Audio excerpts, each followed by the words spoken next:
Friends, ఈరోజు అయితే mutton దుమ్ములు పులుసు పెట్టానండి. ఆదివారం మటన్ తెచ్చుకున్నాము. మటన్ దుమ్ములు కూడా తెచ్చానండి.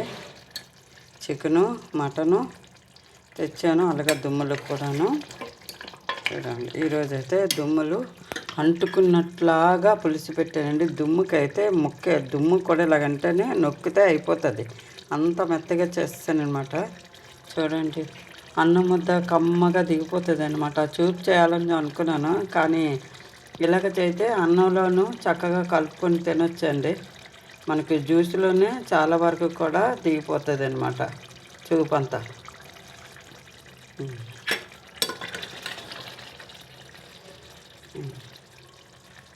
చూసారా, మూలుగుల్లోని కరిగిపోయింది కూడాను. బాయ్ అండి. లైక్ చేయండి ఫ్రెండ్స్, సపోర్ట్ చేయండి ఫ్రెండ్స్.